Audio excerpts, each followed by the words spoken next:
Okay. Um, what are the key metrics or factors to consider when regarding potential investment? The key factors to consider when you want to carry out an investment are: one, you look at the industry trends; two, you look at the return on investment; three, you look at their goodwill reputation in the market; and four, you look at the risk tolerance. So the factors to consider when you're carrying out an investment, you look at the return on investment. How long will it take for you to get your returns from your investment? What is the industry trend at that particular time? What is the risk tolerance, and what is the goodwill of the organization? Why aren't dividends included on company income statement? Dividends is not a core operational activities. It's just a payment for, it's just an income received for investing in a particular organization. So you usually see it in the cash flow statement, in the financing activities, and in the statement of financial position in the equity, where there's an increase in their equity. What is the best metric to use in evaluating the company's stock price? Use the price earning ratio. Price earning ratio is price per share all over earning per share to determine the company's stock price. What is the effect of on cash flow statement if your business experiences slowdown in collection of accounts receivable? If your account receivable is slow, that means there's a high debt profile, and thereby revealing your inability to meet your short-term obligations, inability to carry out your operation effectively and efficiently, and inability for you to pay your suppliers and when due. What are the common criticisms you have received regarding your work? In the early years of my career, I was having an issue of attention to details. I wanted my results, my report to be fast. I like meeting deadline and exceeding it. So, and most of my reports were sent back to me that there's some little two mistakes. So what I do, I prepare my reports way before time. I review up to 3 times. Then I submit. So now I pay very attention to details and make sure that everything is in detailed and according to the instructions that is being wanted. How do you handle failure? Failure is part of life, and failure is part of experience. And it's like a growth. It's a growth strategy for you if you see it in a positive light. Failure is not the end. It's just for you to go back to the drawing board and do more and better and work harder. One of my biggest weaknesses was delegation of duties. I find it very difficult to delegate duties because I feel that you will not do it according to the way I want it to be done. So now, as I climb up the corporate ladder, I tend to delegate my duties to my subordinates, and I also explain to them, giving them instructions the way I want my reports to be. Why do you want to leave your current position? Why I want to leave my current position is because there's lack of career growth here. I have seen it all and I've done it all. So I'm looking for a more challenging role, which I think your organization has to offer. Why do you want to come for work for us? We all know that your company is a global brand. Your company is there's so much exposure to learning and development and good working condition. So it's not hidden. It will put a star on my resume. Why should we hire you of somebody else? Well, with my 14 years experience, cutting across different sectors of the economy, I've worked in real estate, oil and gas, thrift and loan. I've worked in insurance, I've worked in the health sector. So I'm going to combine this and bring my weight of experience into organization to achieve its goals and objectives and maturity. Okay. Why should you hire me of somebody else?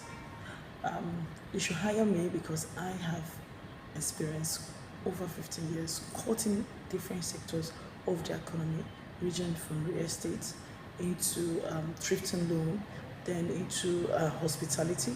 I've worked in insurance. I've also worked in a health facility. So I'm going to bring my weight of experience. I'm going to bring my emotional intelligence into the job, which I think I have an edge over. What have you thought about in the way obtaining further professional credential certification? Well, recently I've just enrolled for data analysis, and the class tends to start immediately after the election at the end of the month. So I'm always learning, I'm always going through short courses frequently from time to time and training. Think about the time your financial analysis went horribly wrong. What should you have done differently, and what did you learn from the incident? There's a time I did a financial analysis of a company when we were about to take a loan. I didn't take cognizance of, okay, COVID-19 is going to happen. And we did everything, we got the loan, and we started the project actually, but COVID-19 came, and the company couldn't survive.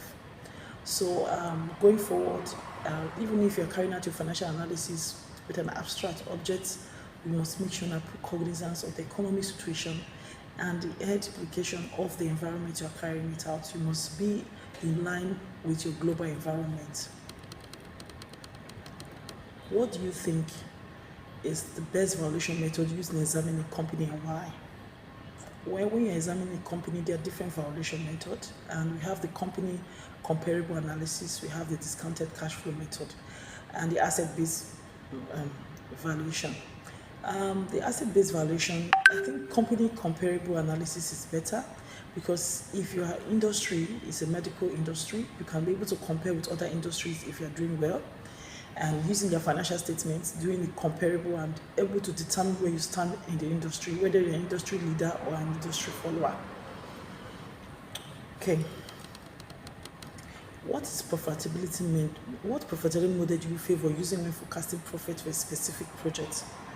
The NPV, the net present value. I use the net present value because it helps you to determine the amount of money, your current value of your money, because the net present value tells you how you can recoup your money as quickly as possible. And others also, you also take cognizance of your revenue, your implicit cost, your explicit cost, and your billable hours and your revenue streams. So the profitability model I use is the net present value.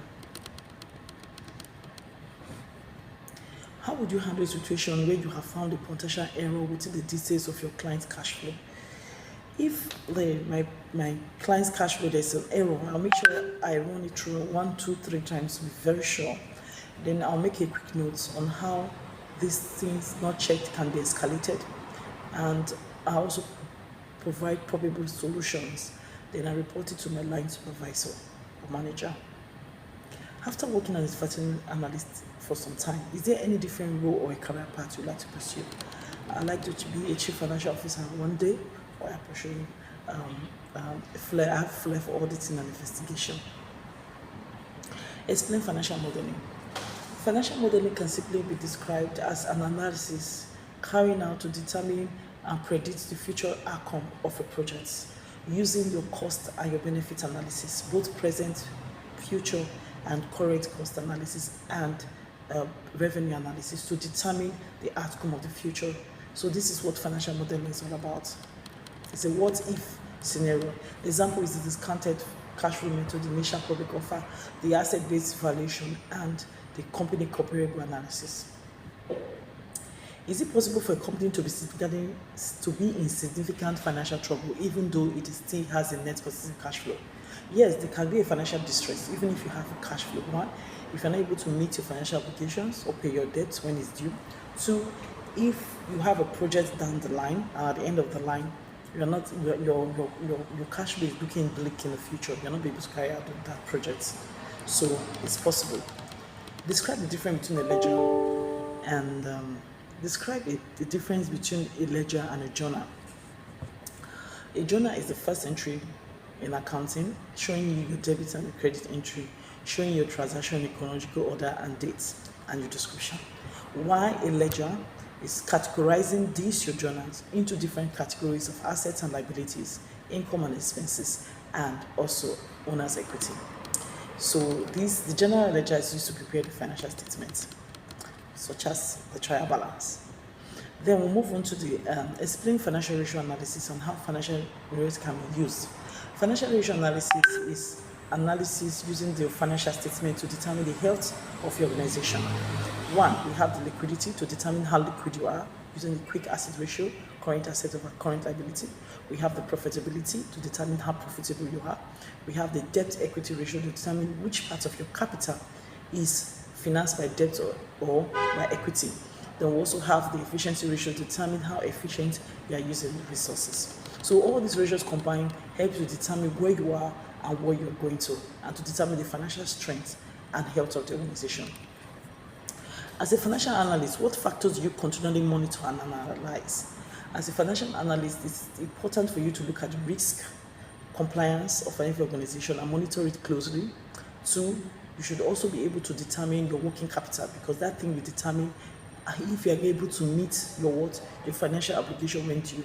So at all times, your current asset should be greater than your current liability for you to remain in business. So it is imperative for you to examine it closely.